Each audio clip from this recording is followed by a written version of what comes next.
Hola, esto es Aquí América, la revista de la actualidad del continente de France 24. Yo soy Natalia Cabrera y los invito a este recorrido por las historias más importantes de las Américas esta semana. El oportuno plan del presidente Nayib Bukele ha hecho que El Salvador sea la nación de América Latina con menos contagios de COVID-19. El rápido cierre de fronteras y la declaratoria de cuarentena antes de que se confirmara el primer caso mantuvo las cifras bajas. Y se suma un récord. La violencia disminuyó porque las pandillas se dedicaron a patrullar las calles para presionar por el cumplimiento del confinamiento. Y Estados Unidos es el epicentro mundial del coronavirus. Y el presidente Donald Trump quiere usar un medicamento contra las enfermedades autoinmunes para tratarlo, lo que ha generado escasez de esas medicinas en México. Les explicamos con las víctimas colaterales de la pandemia. Y seguimos con nuestro tour por las otras noticias, porque no todo es coronavirus. El precandidato Bernie Sanders suspendió su campaña por la nominación demócrata. Revisamos en qué está el debate de la legalización del consumo de marihuana recreativa en México y en dónde está el presidente de Nicaragua, Daniel Ortega. Además, la inédita Semana Santa en Ecuador. Y empezamos en El Salvador. Argumentando que el país centroamericano no tenía recursos para enfrentar la pandemia, el presidente Nayib Bukele fue uno de los primeros de América Latina en ordenar la cuarentena y cerrar sus fronteras. Hoy, El Salvador es casi el último en la lista de contagios de la región. Además, por primera vez desde que se tiene registro, hubo 48 horas sin asesinatos. Y es que las pandillas se dedicaron a controlar el distanciamiento social, aunque a través de amenazas y violencia, lo que complica la delicada situación de los más vulnerables. Leonardo Niño nos cuenta más. El Salvador fue uno de los últimos países de América Latina en registrar casos de COVID-19. Desde la llegada del coronavirus el 19 de marzo, el país centroamericano lucha por combatir el brote pandémico. Sin embargo, la guerra entre pandillas, conocidas como maras, un problema social que ha azotado a la sociedad salvadoreña por décadas, le impide a los ciudadanos más pobres ir a los centros de salud para recibir atención médica. En una comunidad usted puede encontrarse con varias pandillas, varios grupos diferentes. Entonces, viviendo en un punto A, usted no puede acudir al centro de salud porque tiene que pasar por el punto B. Por eso, en medio de la pandemia, la organización Médicos Sin Fronteras está ofreciendo atención en 5 comunidades dominadas por bandas criminales, que han amenazado de muerte a quienes no cumplan la cuarentena en estas poblaciones. Esta situación, sumada a que en El Salvador aproximadamente 2 millones de personas viven en la pobreza, es decir, casi un tercio de la población, hace que las alarmas sigan encendidas. Uno es que si no hay trabajo y si el gobierno no nos ayuda. Médicos Sin Fronteras teme que la falta de información y el miedo que se experimenta actualmente en las comunidades puedan desencadenar otras formas de violencia. Entre tanto, el presidente Nayib Bukele confirmó que la cuarentena obligatoria, que iba hasta el 21 de abril en principio, se extenderá 15 días más como medida de control para frenar la transmisión del COVID-19. Vamos a México. Se calcula que un 1% de la población, es decir, 1.200.000 personas, viven con enfermedades reumáticas autoinmunes. Ahora están viviendo un momento difícil a raíz del coronavirus, pues el medicamento que suele calmar sus malestares está siendo investigado en varios países como tratamiento contra el COVID-19. El reportaje es de Erika Olavarría. Paulina Paz es mexicana, tiene 33 años y trabaja en postproducción de video. Hace un año que le diagnosticaron artritis reumatoide. Desde hace un año estoy medicándome con Plaquenil, que es hidroxicloroquina, pero desde hace un mes la he buscado en diferentes cadenas farmacéuticas, incluso he buscado el medicamento genérico y no lo he podido encontrar. Paulina y los millones de mexicanos que viven con enfermedades autoinmunes son las víctimas colaterales del COVID-19. Sobre todo desde que el pasado 22 de marzo el presidente de Estados Unidos, Donald Trump, alabara las virtudes del principio activo del Plaquenil, la hidroxicloroquina, en la lucha contra el coronavirus. El otro es sobre hidroxicloroquina. 9 días después, el subsecretario de Prevención y Promoción de Salud de México confirmaba que el país iniciaba también un estudio clínico para probar la eficacia del principio activo del Plaquenil. Desde ese momento, este medicamento fundamental para las personas con enfermedades autoinmunes es imposible de encontrar. No, la hidroxicloroquina está agotada, ya lleva 3 semanas agotada. Han agotado el medicamento a personas que realmente lo necesitamos y que tenemos padecimientos con los que nos enfrentamos día a día. Amaranta Castillo es profesora en la Universidad de Tamaulipas, también en México. tiene el síndrome de Sjögren. Su sistema inmunitario ataca sus glándulas y entonces no produce saliva, lágrimas ni secreciones. El Plaquenil le sirve para tener controlado el mal que la queja, si no, teme tener un brote, que es como activar con más fuerza la enfermedad.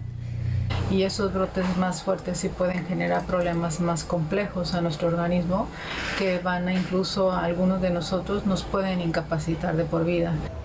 ¿Este medicamento se debería vender con receta? En mi opinión, yo creo que sí. Es importante que no todos los pacientes consuman los medicamentos como si fueran dulcitos, por el hecho de que los medicamentos pueden tener efectos secundarios. A través de un comunicado, Sanofi, el laboratorio del Plaquenil, informó que este estará en farmacias de nuevo y se venderá con receta solo a pacientes con malaria, lupus o enfermedades reumáticas. Entre tanto, la presentadora de televisión, Erika Kaiser, y enferma de lupus, aunque ya no usa Plaquenil, inició la campaña No me dejes sin mis medicinas para alertar a la población de la difícil situación que están viviendo estos enfermos. Y en Aquí América hacemos un tour por la región para revisar otras noticias porque no todo es coronavirus. Tenemos información desde Washington con Diana Castañeda, Ciudad de México con Mario Carbonell, Managua con Jorge Hurtado y Quito con Gustavo Ortega. Y vamos a empezar esta gira por América en Washington, D.C. El senador Bernie Sanders, quien aspiraba a la candidatura demócrata para enfrentar a Donald Trump en noviembre, suspendió su campaña, dejándole despejado el camino al ex vicepresidente Joe Biden. Diana Castañeda con los detalles. La salida de Bernie Sanders en la carrera para lograr la nominación demócrata y correr para llegar a la Casa Blanca se debe básicamente a la amplia diferencia en el número de delegados que tiene Biden frente a Sanders. Aún así, seguirá en esta contienda en las primarias, pero ¿cuál es el objetivo? Aparecerá en el tarjetón para lograr un mayor número de delegados y de esta manera poder llegar con un mayor poder de negociación a la convención demócrata y así sentarse en la mesa con Joe Biden y presionar por algunas de sus propuestas de campaña. Ahora empieza un gran proceso de negociación para lograr que los votantes, las personas que apoyaron a Bernie Sanders, apoyen a Joe Biden y no ocurra lo que ocurrió en las elecciones presidenciales pasadas, donde muchos seguidores de Sanders no apoyaron a Hillary Clinton. Y es que Sanders tiene una gran cantidad de votantes de origen hispano, votantes jóvenes, de unión de trabajadores, votantes progresistas. Logró el apoyo de los latinos, prometiendo un camino a la ciudadanía para cerca de 12 millones de inmigrantes indocumentados. Incluso el presidente Donald Trump le ha pedido a los seguidores de Sanders que se unan al Partido Republicano y la apoyen en la reelección en las elecciones presidenciales. La nominación oficial de Biden será en el mes de agosto en la convención y Biden y Trump se enfrentarán en las elecciones presidenciales en el mes de noviembre.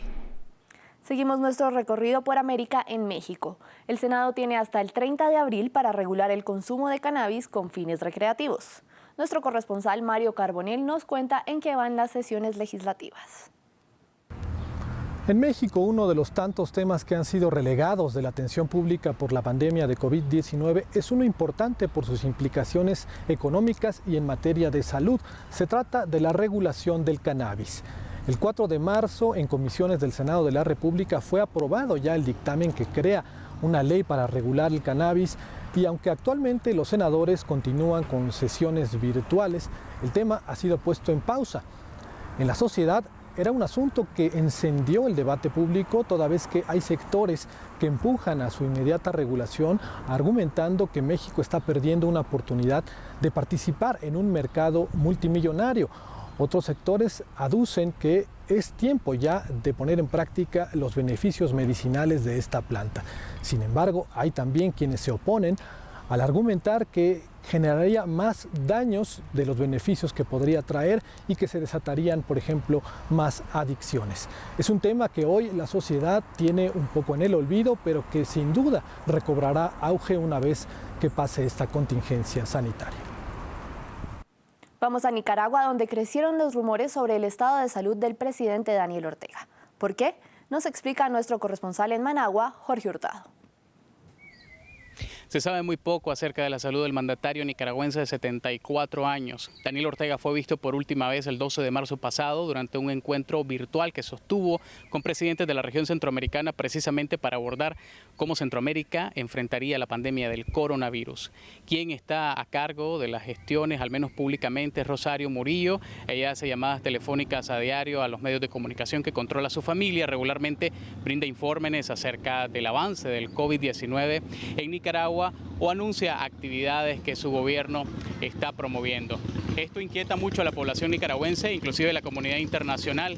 Varios organismos como la Organización Mundial de la Salud, la OEA, han mostrado su preocupación, inclusive la ONU se sumó a esta preocupación sobre las medidas que está tomando Nicaragua, que es el único país en toda Latinoamérica que aún no cierra sus fronteras ni restringe la movilidad de sus habitantes. Un medio de comunicación local reveló recientemente que el 15 de marzo pasado, Presidencia ordenó la compra de insumos médicos para el personal de gobernación y precisamente para su familia. Esto lo hizo el 15 de marzo, justo 3 días antes que el gobierno anunciara el primer caso de COVID-19 en Nicaragua. Los católicos en Ecuador representan el 80% de la población, por lo que la iglesia tuvo que reinventarse para las celebraciones de la Semana Santa. Gustavo Ortega desde Quito nos cuenta más. En Ecuador se vivió una Semana Santa histórica. Es que este año todas las concentraciones de fieles católicos fueron suspendidas. Las misas fueron emitidas por redes sociales, internet, en radio y en televisión. Un duro golpe para la feligresía de un país donde el 80% de su población se reconoce católica, según el Instituto Nacional de Estadística. Tampoco se celebró la tradicional procesión del Vía Crucis. Es una Semana Santa donde se convocó a rezar en silencio desde sus casas, con balcones adornados con ramos e imágenes religiosas. Tampoco se celebraron las concentraciones en el centro histórico quiteño, declarado Patrimonio Cultural de la Humanidad. Ni los cucuruchos vestidos de morado ni las verónicas llorando en las calles fueron protagonistas este año. Tampoco partieron desde el convento de San Francisco, el lugar tradicional de los ritos de Semana Santa. La curia eclesiástica enfatizó el mensaje a sus fieles que no existe virus más fuerte que la resurrección de Jesús. Fue una Semana Santa con templos cerrados que puso a prueba la fe de todo un país. Gracias por acompañarme en esta emisión de Aquí América. En redes sociales me encuentran como Natalia Cabrera F24 y en france24.com pueden encontrar más noticias de las Américas y del mundo.